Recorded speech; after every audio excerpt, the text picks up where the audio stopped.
மக்கள் நலத்திட்ட அறிவிப்புகள் மூலம் மலேசியர்களின் மனங்களை குளிர வைத்துள்ளார் பிரதமர் டத்துஸ்ரீ அன்வார் இப்ராஹிம். தொழில் முனைவோர் மற்றும் கூட்டுறவு மேம்பாட்டுத்துறை துணை அமைச்சர் டத்துஸ்ரீ ரமணன் ராமகிருஷ்ணன் அவ்வாறு புகழாரம் சூட்டினார்.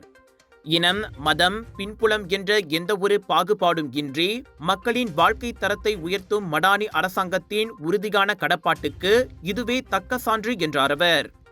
ரொக்க உதவி, இலக்கிடப்பட்ட மானிய முறை, வாழ்க்கை செலவின உயர்வை சமாளிக்கும் முன்னெடுப்புகள், வரலாறு காணாத வெளிநாட்டு முதலீடுகள் என இந்தியர்கள் உட்பட நாட்டு மக்கள் அனைவரையும் மேம்படுத்த மடானி அரசு பல்வேறு வழிகளில் முயன்று வருகிறது.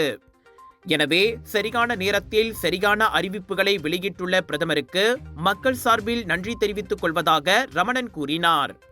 18 வயதுக்கும் மேற்பட்ட அனைத்து மலேசியர்களுக்கும் மைகாட் வாயிலாக 100 ரிங்கேட் மதிப்பிலான சாரா நிதி உதவி, சாரா மற்றும் எஸ்திகார் உதவிகளுக்கான நிதி ஒதுக்கீடு இவ்வாண்டு 15 பில்லியனாக அதிகரிக்கப்பட்டது போன்றவையே மக்களை அரவணைத்து செல்லும் அரசாங்கத்தின் நடவடிக்கைக்கு ஆதாரமாகும்.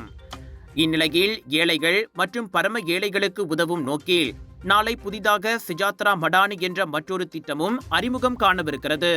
இப்படி மக்களின் தேவையறிந்து மடானி அரசாங்கம் மலாய்க்காரர், சீனர், இந்தியர், சபா சராவாக்கியர் என அனைத்து மலேசியர்களுக்கும் வேலை செய்கிறது.